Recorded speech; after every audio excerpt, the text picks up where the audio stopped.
We hung out all the time at the local air park, and I got to hang out with flying people, which really kind of got into my blood. My dad shared his passion he had for flying, and our whole family spent time out there with him. And so I knew somewhere along the way I was going to do something with flying. And when it came time to choose which school I wanted to go to after graduating from high school, I was really fortunate that the local community college, at the time St.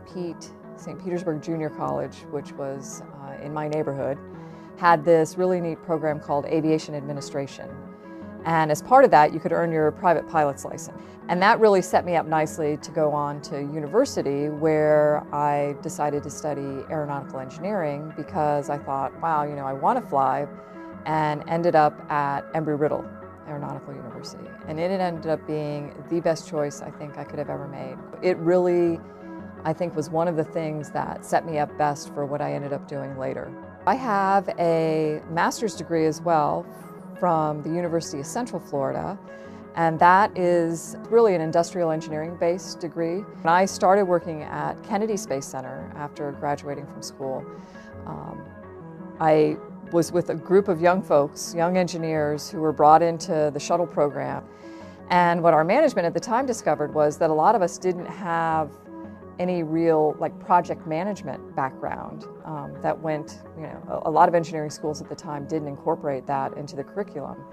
And I was fortunate because Embry-Riddle had done that, but our management decided to work with the University of Central Florida and put together a very kind of focused program that allowed us to get this project management experience.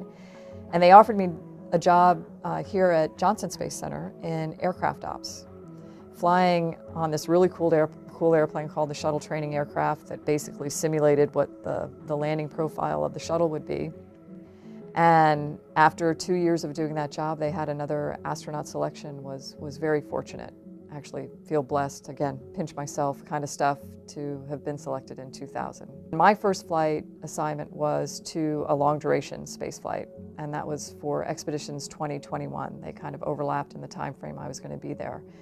And when I flew that first mission, I went up on a shuttle and came down on a shuttle. So I flew up on STS-128, which was a discovery flight, and a little over 3 months later came home on Atlantis, STS-129. To be parts of those crews was really important to me.